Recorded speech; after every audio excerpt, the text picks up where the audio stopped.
I'm a bad mother effer. Step off the tracks. What up, yo? Bad mother effer. Step off the tracks. Bad mother effer. Step off the tracks. Why are you on the tracks? Because I'm a bad mother effer. Step off the tracks. How's everyone doing? Wait for a couple people to come in here. Let's see here. Let me say something. Subscribe to Luck Fawyers Institute. Hi, everyone. Scott, you're always first. I don't know how you do it, but you do it. Let's see here. What up? What up? What up? Blue ISIS Accountability Now. Bev. Hi, Bev.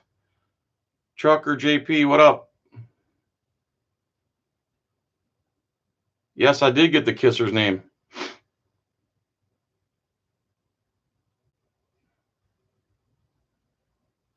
Whatever happened to this dude? Well, I used to watch him all the time. Me too. And that's why when I was at the courthouse the other day with Rice Krispie and Ebor Rob, I was asking the people, why would you say Jay Vincent's a hack? I'm sure he'll address you. Don't worry. I'm Bob Wellside. That dude is cool. What's good? Hey. All right. I'm calling him right now.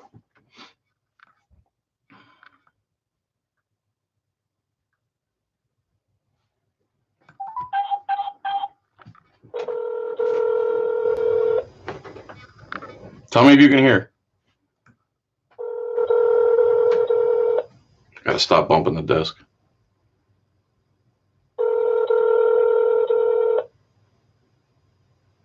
Clacton-on-Sea, England. What up? Wobbly?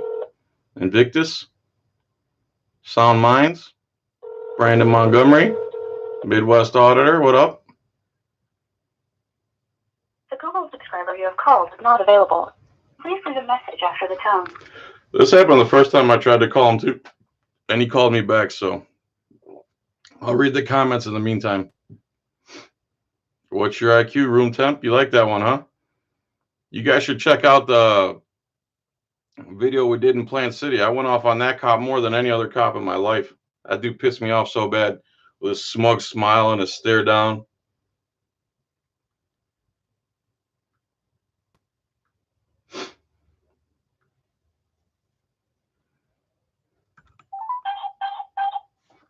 Tell me if you can hear the phone okay. 480.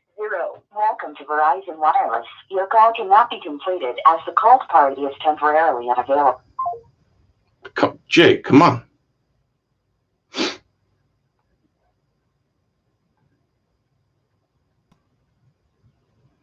Temporarily unavailable. Must be at an undisclosed location. Unavailable.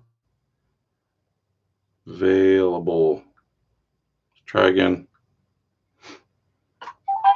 It's a hot girl bummer anthem. Turn it up and throw a tantrum. F you. All right, neither one's working. Neither number's working. Awesome. Let's try that one again. Greatest hits of me. I was hoping someone else would do that.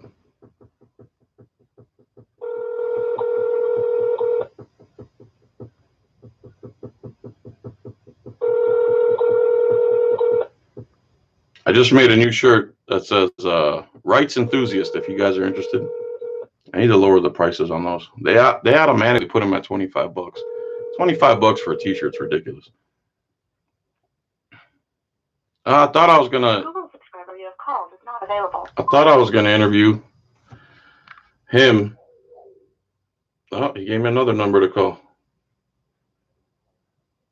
Oh, okay.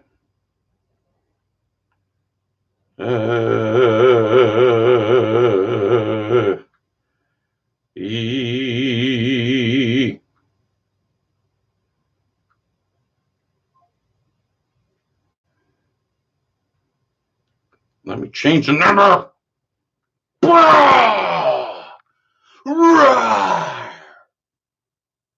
hell was that number?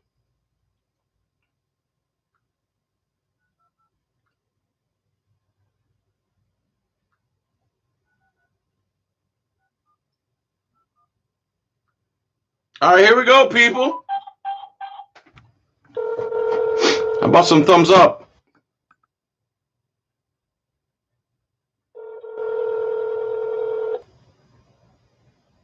Hello? Hey, Can you hear me? I can. Sorry about that. It's all right, sir. How are you? Wide open. Wide open? Wide open. What does that mean? We are in the process of trying to expose that what we have in front of us is a system that calls for justice and dispenses injustice. I agree. So, where are you from? Let's start there. North Carolina. When you first started YouTube, when did you first start YouTube? Started YouTube when I was in Portland, Oregon. Why? I felt like I needed it for self-defense. I started getting, first of all, I wanted to put out some information. And actually, I started when I was in Arizona, Sedona. I had a cop roll up one day and started asking questions. And, I mean, he woke me up. I was in my bus, and he woke me up, started asking questions, and I knew how to take care of it, and I had my video camera. So I videoed it, put it online, and it was something that got a lot of hits. There was also another guy, can't remember his name now except for Scott. He's, I think in Pennsylvania. Okay. And he had a trooper. He was going through a license check, and this trooper was trying to stop him, and he started asking him questions. And I wrote him and I said, "Can I critique your video?" And he said yes, and I did, and it got like, you know, a couple, 3 million hits. Of course, it fed him a lot of Scott Marshall's guy's name. Okay. And once I saw it, I mean, I've got some unorthodox ways of dealing with cops. Yes, you do. And so I just started putting that out, you know, because I've got 4 rules that.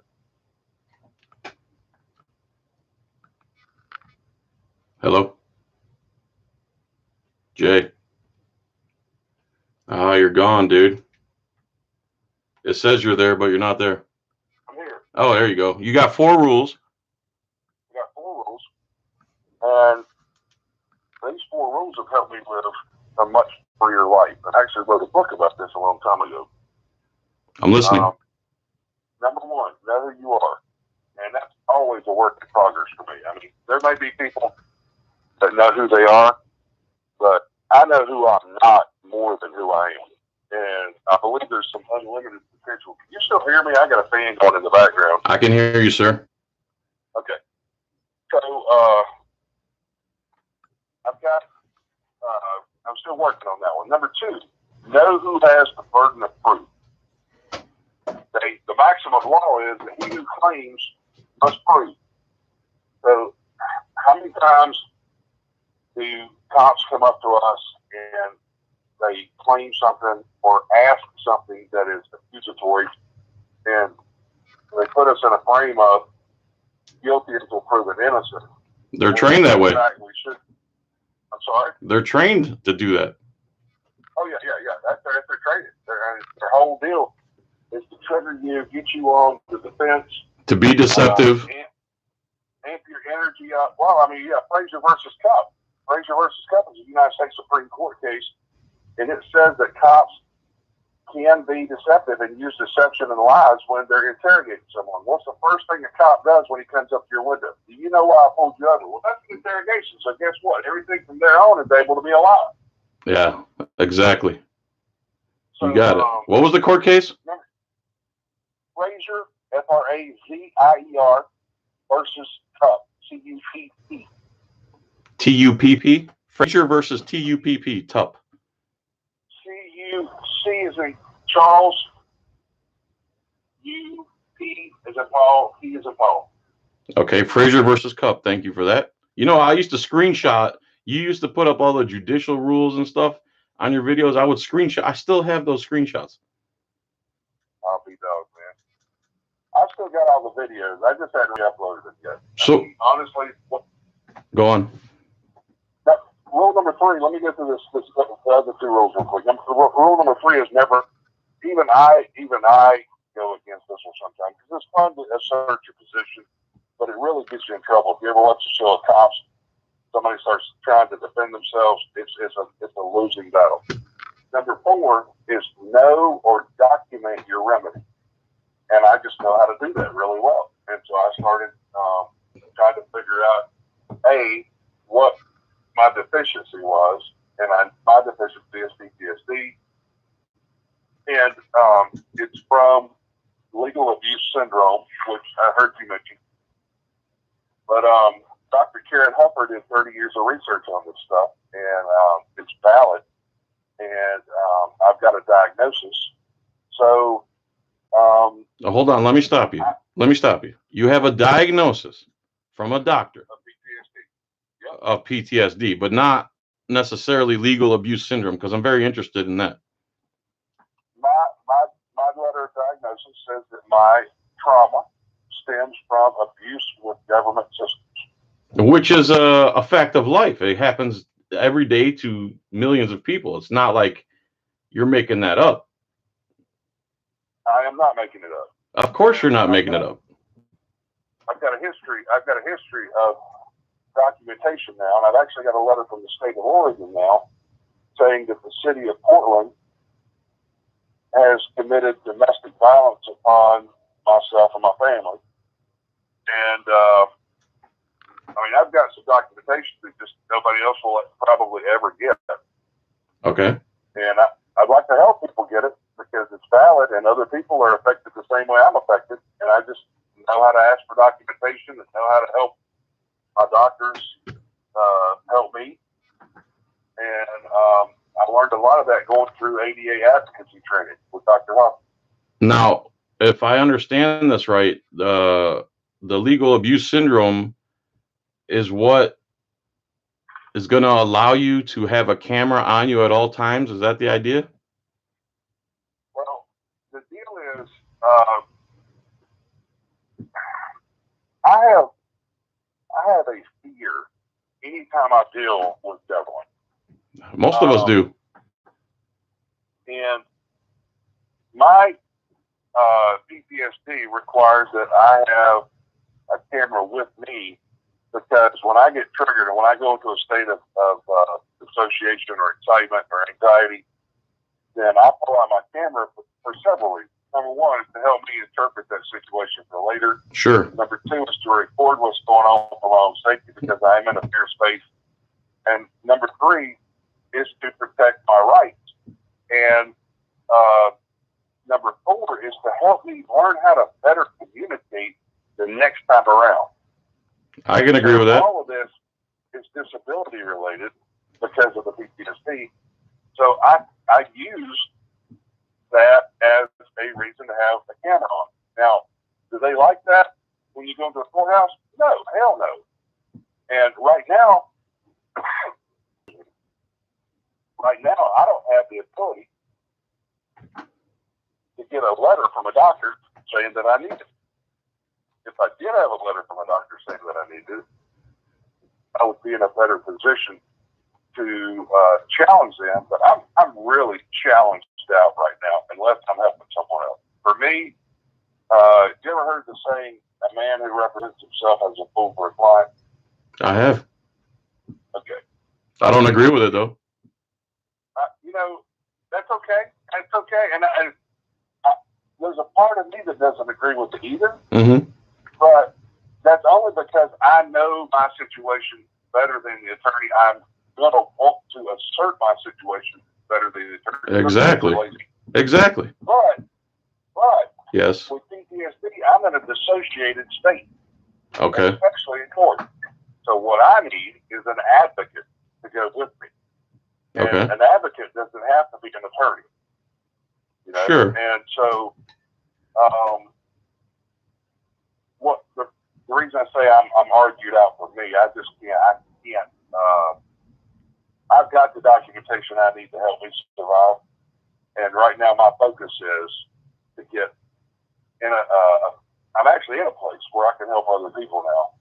And so what I want to do is help other people, especially people who are in court, because I'm certified through John Jay College of Criminal Justice as an advocate for litigants with disabilities. And so that's a strong certification. And the courts don't like it, but I'm entitled to be there. And courts don't like the fact that they are being watched, because it's easy to abuse someone with a disability in court and get away with it. Exactly. And I was just reading something by Bill Gorin. He's got a great blog on all this stuff. And he's the attorney that writes the book for the American Bar Association. And there's in Tennessee versus Lane, the court acknowledges that there's a long history of abuse and non-compliance with ADA. So that's the Tennessee versus Lane. Tennessee versus who? Tennessee versus Lane, Lane. Okay. Bowling Lane. All right. And that's a case that upholds that you have the right to sue a state and a state actor for ADA violations.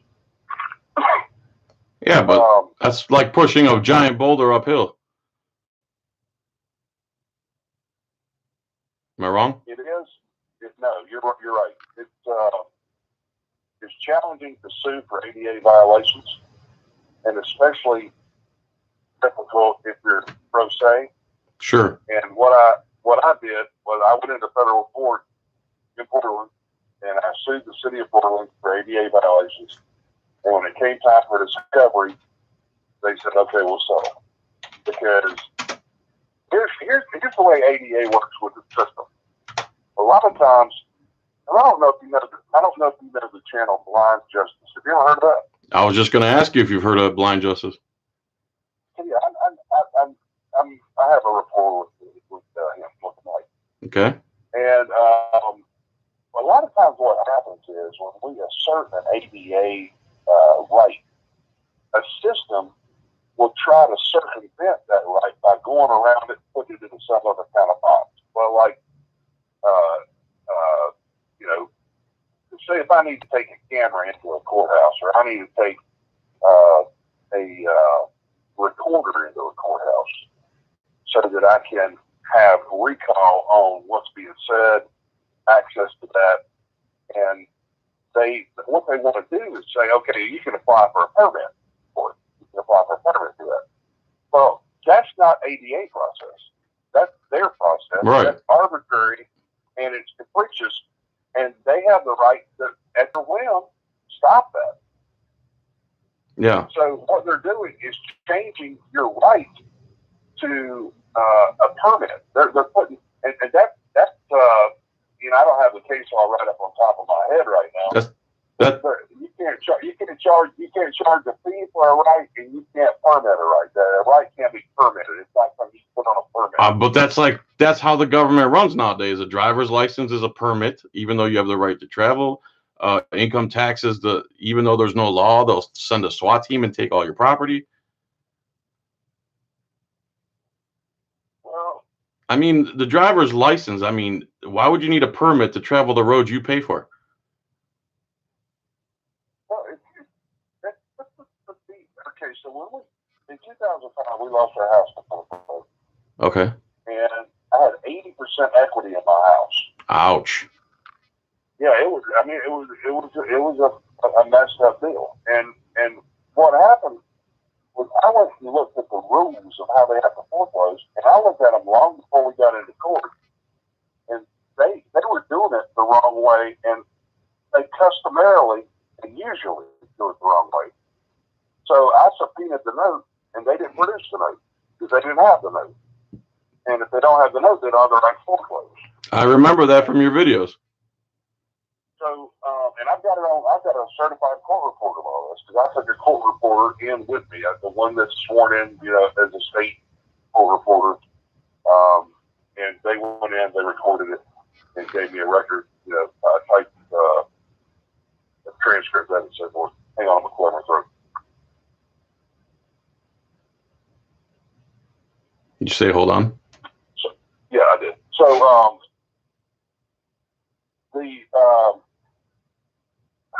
where's I going with that? Okay, so,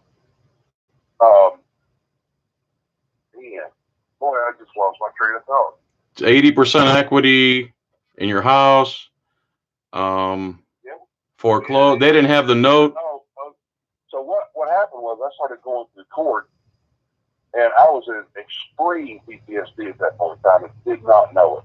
Okay. And I've got stuff from my childhood too, and I mean I'm pretty open about all this because I grew up in a world that says men shouldn't cry, men shouldn't ask for help, and they should never show weakness. Right. But does it make me weak to admit I'm weak? No. Because I mean, if I'm already weak, hiding it makes me weaker in my opinion. Men are not supposed to be dishonest either. So if you know you're weak and you're denying it, you're being dishonest to yourself. So the one question I like to ask people if I start off the talk is, does it make me dishonest to admit that I'm a liar? does it make you dishonest to admit you're a liar? Only if you're lying about that, which everyone's lied. So that's the thing. If you admit something, you just brought strength to that position. of course.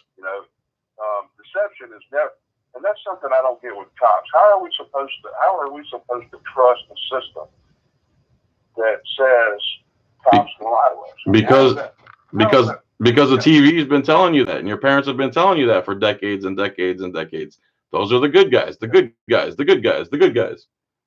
Yeah, the good guys are liars. Yes, not only that, they're rapists and murderers and killers and suicide people. They're the worst of the worst of the worst. So, there's something I've been trying to reconcile because I've got some friends who are cops, and it's an awkward situation for me. These friends that are cops are people that either have seen me for a long time and know who I am, or know what I do, and they don't agree with me, but they respect the fact that I'm principled enough to, I don't know if I should call it fight for it. What is it that they don't agree with? I mean, what you just said. You don't need a driver's license to travel the road. You don't need. Why would they disagree with that? Because it makes them money? You don't take a paycheck to enforce something and then disagree with it. Well, then you're a dishonest piece of crap. Sure. Okay, congratulations. That's who you are. That's who you're going to be. That's the reality of the situation. You don't put on a costume and magically become a good person. You act like a good person while you're wearing the uniform. Well, this is going to segue into this because I remember now where I was going with that story. Mm-hmm. So when we lost our house, my wife and I, we drilled holes in our driver license. And I went to the register deeds, and all this stuff is public record in North Carolina. Mm-hmm. And I went to the register deeds. We recorded the document that showed that we rescinded and revoked our signature on the application for driver license and or the driver license. Mm-hmm. And I had them mail that document to the DMV. Okay. So I got pulled over probably about 6 months down the road. And this trooper, he pulled me over, and the first thing he says when he comes up to the window is, in whose name and in whose authority do you approach me? I was really religious at that point. Oh, you got muffled right there. You were muffled right there for a second. He come up to the window, and then what? He came up to the window, and I said, in whose name and in whose authority do you approach me? Did you get that? Yes, sir. Okay, I was really religious at that point in time. And I had all of my documents squared away at that point in time, too. And I said, I don't have a driver license. He said, well, do you have any ID? And I said, sure. I said, do you mind if I get it? I said, I got to step out of the vehicle. And so he was very gracious. was very deliberate about stating what was going on, and I'm a big guy. I don't want them to feel threatened around me. Yeah. And so I don't mind if their ego's threatened. I just don't want them to feel threatened. Sure. Me neither. But so I went around and got some documentation. Of course, we ended up having a 15-minute conversation on the side of the road, which was very pleasant and it's just strange. So he issues a citation. I issue some paperwork to abate it, and they didn't pay any attention to my paperwork. And so I ended up getting arrested about a year later for failure to appear, and they took me into court. What was the citation for? And, driving with no operator's license. But you weren't driving according to the law, blah, blah, blah. But they don't understand that. Go on. Rule number 3 for me was never argue unless you got your remedy documented. Okay, go on. I had it documented another way. All right. This goes into a trust that I formed with the state of North Carolina, which was legitimate, still in effect. They didn't know quite how to deal with me. I've done things that I do things differently, and I'm not trying to sit here saying I'm some kind of guru because I'm not. I guess I would say I'm more of a weirdo than a guru. But the stuff you were talking about in the first YouTube channel, I couldn't get enough of, man. Whatever you want to call it, it's amazing. It's good content. It's esoteric and it's interesting. That's why you had so many views. That's why people were watching. Even when you had that background, you had like some gray blanket. I couldn't stop watching you.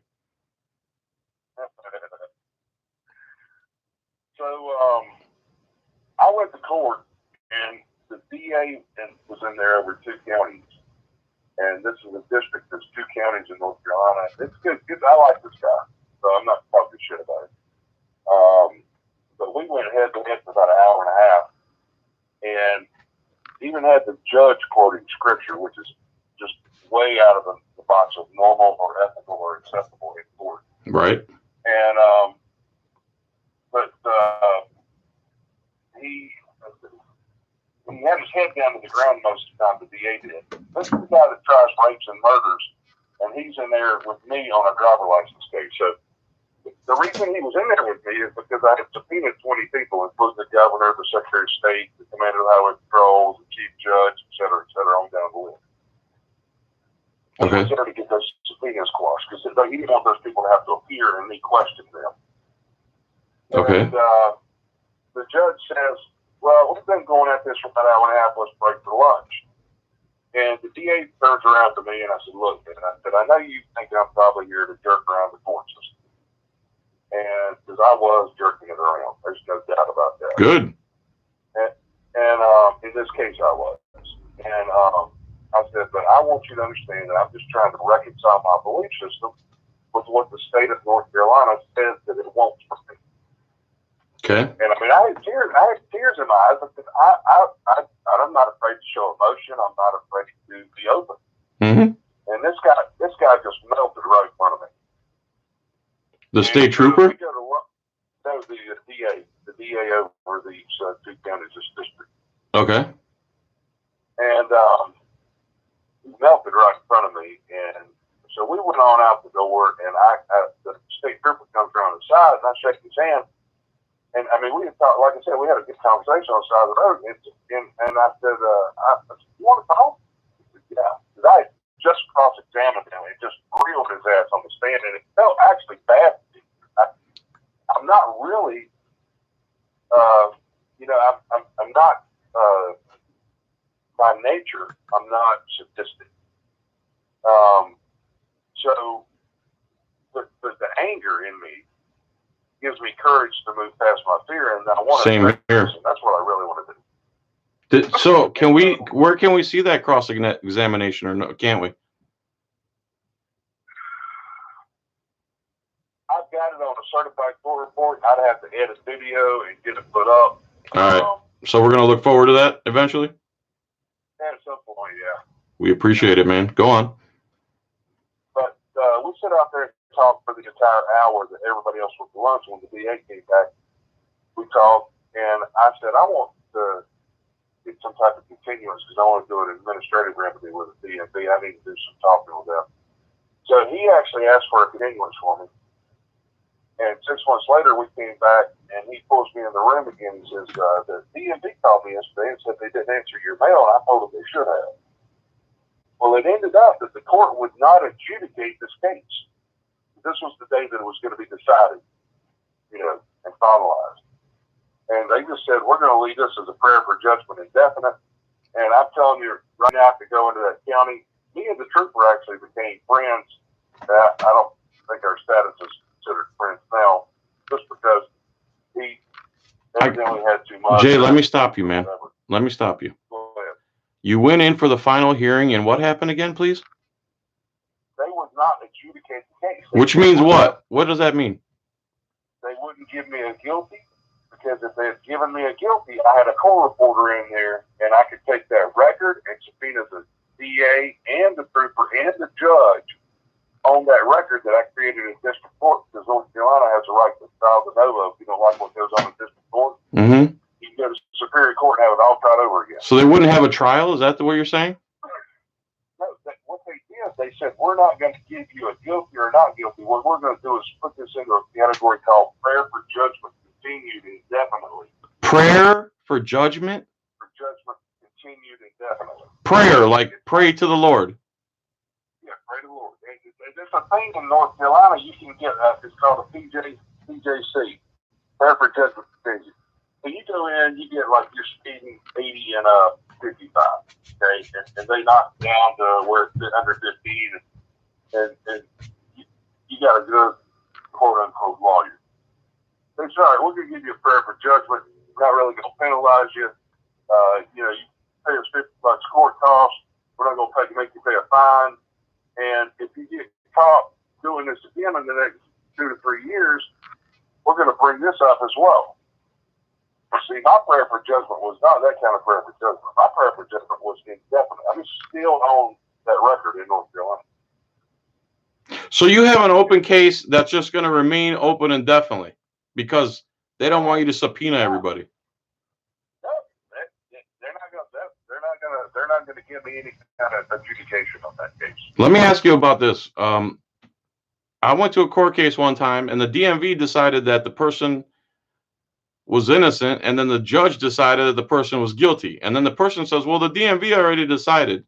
And the judge, and I've heard this more than once, they say, we have nothing to do with the DMV, pretty much generally in those words. Is there any truth to that? I mean, I'm talking to you as a non-lawyer, and yeah. I do need to explain that before I answer this question. Sure. I would say that the DMV is an administrative agency, and the judicial branch is an administrative agency, and they are not per se partners, even though they work for the same team.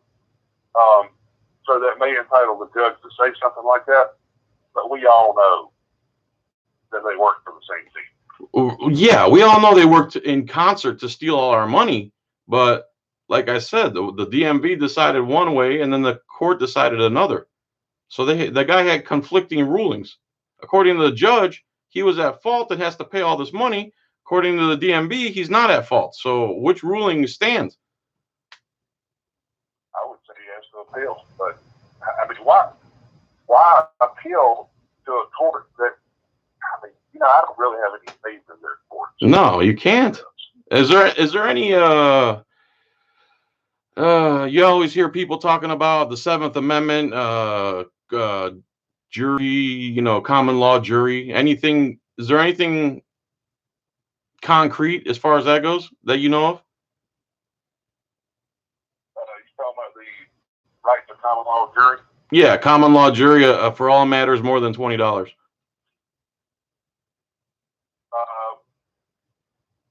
Remember Bill Clinton saying it depends upon what the meaning of is? What did Bill Clinton say? It depends upon what the meaning of is. Oh, it depends on what the meaning of is. Come on. So basically, seriously, he gave us a secret of the legal industry when he did that. That's no joke. Explain. It's all about the meaning of words. What is a dollar? And I would posit that a dollar is defined in the 1792 Coinage Act, which has not been repealed. So a dollar is a piece of paper receipt for a precious metal? 3 ounces of silver. Right, for a precious metal. So what about Nixon? Well, when Nixon took us off the gold standard, he committed treason, is what you're saying, or that didn't repeal the act, or what? I haven't gone that deep into whether there's treason or not. But, okay.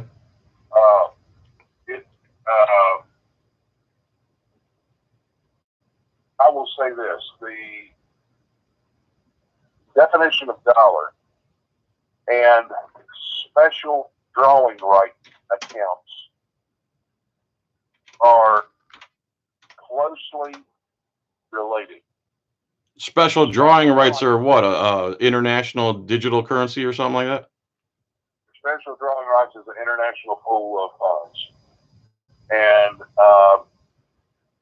it's also related with the difference between a negotiable instrument like a check that says pay to the order of and a postal money order which says pay to. Okay. And it's not a negotiable instrument. It can be handled like a negotiable instrument, but it's not a negotiable instrument under the UCC, which is banking law and codified common law. So let me run this by you, and then you can say whatever you want, and we'll wrap it up. I have a piece of paper here from the Circuit 6 Judicial Circuit in and of Pasco County, Pinellas County, and it's the media policy in the courts in Pinellas and Pasco counties. And I just want you to read you a definition of what the court, the chief judge has decided what a professional journalist is and what news is, and they put them both in quotes. Let me read what a professional journalist is. According to Pinellas and Pasco County courts, a professional journalist is defined as a person regularly engaged in collecting, photographing, recording, writing, editing, reporting, or publishing news for gain or livelihood, who obtain the information sought while working as a salaried employee of or independent contractor for a newspaper, news journal, news agency, press association, wire service, radio or television station network, or news magazine. Did you notice what they left out of there? YouTubers. Yeah, anyone that doesn't work for a newspaper, news journal, news agency, press association, wire service, radio or television station, network, or news magazine. So the court only wants people who basically espouse the same narrative as them, that the court system's just, the police are just, and you're not media unless we say so, regardless of what the First Amendment says. Okay, so what kind of document is this on? This is a media policy administrative order 2008-076 PA/PI-CIR. Oh, wow, that's great. Okay, so the judge admits that that's an administrative act, not a judicial act. Therefore, the judge is not with judicial immunity in that act. Okay. Okay. That's one thing. I mean, if the judge signed it, he admits it's an administrative act. That's exactly what I'm saying. How am I under administrative jurisdiction? How did that happen? Excuse me? Oh, you broke up there for a second. So my question is, how am I under administrative jurisdiction?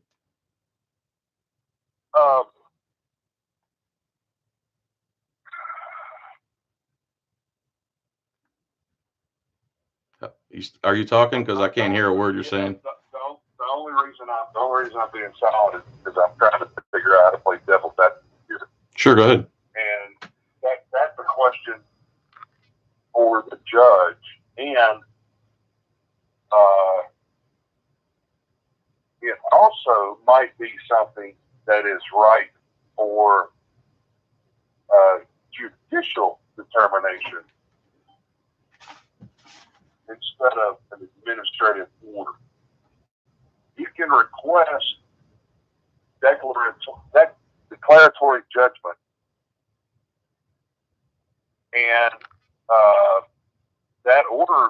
be something that could be challenged, and then get him to go on the record as stating it judicially. Then it can be appealed up to federal court as a violation of the First Amendment. The judge cannot define who is and who isn't media based on whether or not they have salary. According to this administrative order. Okay, so a salary then a salary based on what? Information sought while working as a salaried employee of or independent contractor for. Okay, I'm an independent contractor for myself. What are you talking about? Like you said with words, they're just going to say you're not press because we said so, even though it's guaranteed in the First Amendment. Let me read you this Part B of what news is. News is defined as information of public concern relating to local, statewide, national, or worldwide issues and events. So we definitely fall under that category. But Part A, we're not considered journalists because we're not salaried employees or independent contractors for mainstream media, basically. No, you're not independent contractors or salary employees for what? What did he say you have to be? Who has a salary? Okay, let's see. Okay, let me just start from the beginning. It's not that long. A professional journalist is defined as a person regularly engaged in collecting, photographing, recording, writing, editing, reporting, or publishing news for gain or livelihood, which is what we all do. And then it says, who obtained the information sought while working as a salaried employee of or independent contractor for a newspaper, news journal, news agency, press association, wire service, radio or television station, network, or news magazine. Everyone but us. Hold on, John. Go ahead. The rule number 4 is document your remedy, right? Okay. So, are you in the state of Florida?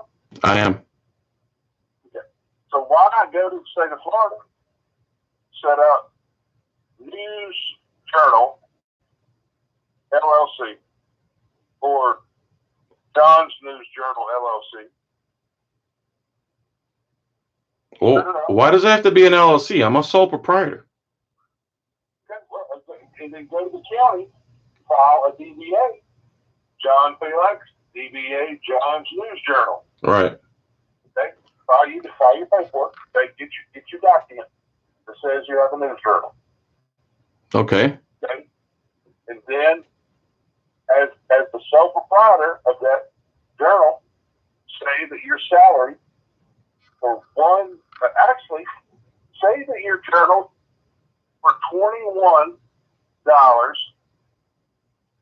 in silver, 21 troy ounces of silver. Get yourself that if you need to. Just pay for it. I don't care. Okay. But say that you're salaried for that. You could owe it to yourself, you know? Sure. Say that you're salaried for that.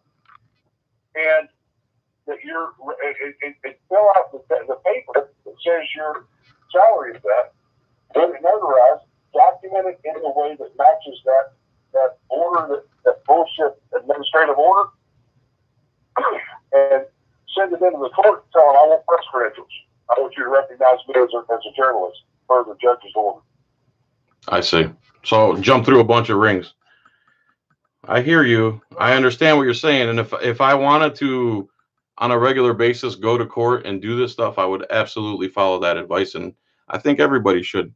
Let me ask you, Mr. Vincent, what else would you like to tell lots of people who will see this video? How about your new channel? Start there. Luck Fawyers Institute. Luck Fawyers Institute on YouTube, guys. He had a ton of awesome content. You said you still have it all, and I hope you're going to upload it, man, because it's worth going back and seeing it all again. For me, I'll definitely watch it all again. And the information you provide and the things that you put on the screen were very helpful to me, and they're very helpful to the general public. So sorry to cut you off, but go ahead. You did great. I would like to say that if anybody is in a situation where they're being regularly discriminated against or abused, the ADA is a law that is so non-complied with. It's not complied with by the system. Mm-hmm. And state and local governments are subject to Title II of the ADA. And having an advocate on your side that can assert your right and be a witness and document the discrimination changes things exponentially. And I'd like to help people do that because I'm not tooting my own horn except to say that I was trained by the best. And I feel like she gave me the goods. And with my experience, I know how to use it. I feel like I'm the best there is. And I don't know if you're allowed to say that or not, but there it is. If you're allowed to say what? That you're the best there is? You're allowed to say whatever you want, sir. Just don't cuss, please. Well, yeah, dude. I think you're one of the best. And think about this. When did you go off? Couple years?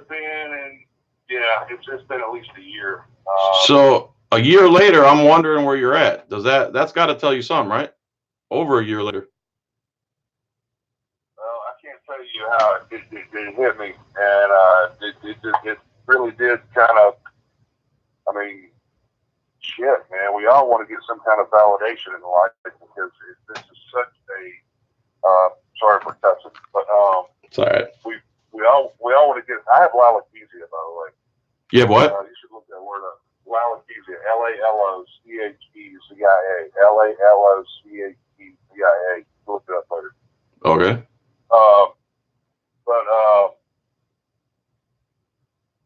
We all go through life and we're wondering what's this all for. And I've kind of removed myself from the box, and I'm still wondering what's it all for because I want to see the system that says it promotes justice held accountable. I don't see a way to do that except for embarrassing them. That's the best way. And exposing. That's what you're doing. That's what we're doing. And I'm trying to do it now with ADA, and it's brutal the way judges treat people. It's disgusting. If you ever watch the Ted Bundy on Netflix, I'm sorry to cut you off again. You ever watch the Ted Bundy tapes on Netflix? I have not. Anyway, you know Ted Bundy is multiple serial killer, escaped from jail twice. Sure. If you watch the court proceedings, they treated what's his name? It wasn't Jeffrey Dahmer. Ted Bundy. They treated Ted Bundy better than they treat people who get speeding tickets nowadays. It's shocking. Sorry. Yeah. I bet you lost your train of thought there. Nope, I've seen judges classify veterans with PTSD as killings. Of course. They shouldn't have their kids. Yeah. I mean, it's ridiculous the way judges can talk about people with disabilities and treat people with disabilities and get away with it. Mm-hmm. But I'm here to expose that and change it. So, good. That's what I do now. Good. I'm glad, and I hope you're going to upload some of your old stuff, please. And everybody, go to Luck Fawyers YouTube page. Subscribe. This guy should have 1 billion subscribers. He should have way more subscribers than me. He does a better service than I do for the people. And I don't know what else to say, man. Hopefully we can talk again and maybe meet in person one day. John, I love that. I appreciate your kind words. I really, you never know, man, how much your life impacts other people. And thank you so much for that. Listen, man, I'm sure you've been attacked many times like I have on YouTube.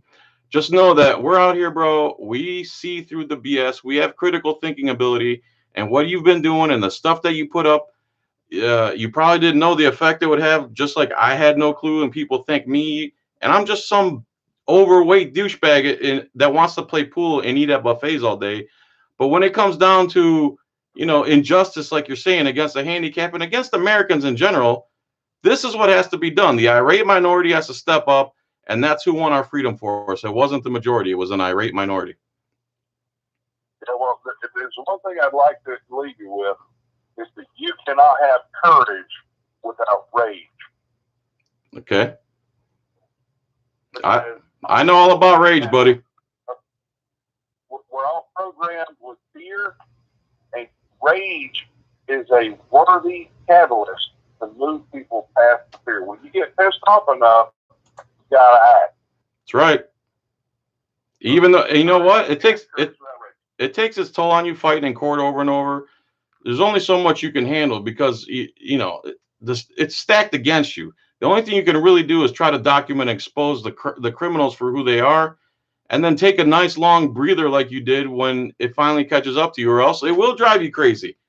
It's like you're literally swinging a wooden bat at a brick wall. The brick wall is going to win almost every time.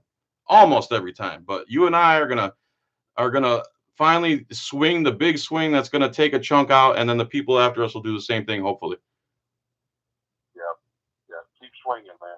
All right, Mr. Vincent, I appreciate you calling me, man. I appreciate you doing this interview with me. I look forward, and I'm glad I figured out how to find you again. And again, everybody, please subscribe to Luck Fawyers Institute on YouTube. The gentleman's name is Jay Vincent. He's a good guy. I want you to hang in there, man, and keep your head up, and hopefully all goes well with you. Feel free to call me anytime you want, day or night. I'm here.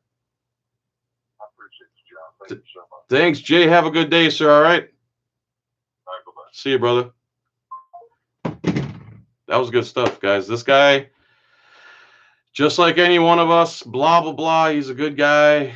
He means no harm. He's been screwed by the system. The system, you know, the sovereign citizens that wear those dresses, them and prosecuting attorneys are some of the biggest criminals in this country. And then they have a gang of armed men trolling the whole United States, just stealing from everybody. All right, everyone, that good? I hope you guys like the interview. Jay Vincent's a good guy. Please go to Luck Fawyers and subscribe to Jay Vincent. And I'm out of here, man. I got to do 2 coin rings today, and I made another video, but this is going to be today's video. I love you. I love you. I love you. Thank you for watching. Have a good day. Peace, tranquility, and all that stuff. Hit up my Etsy store and everything, and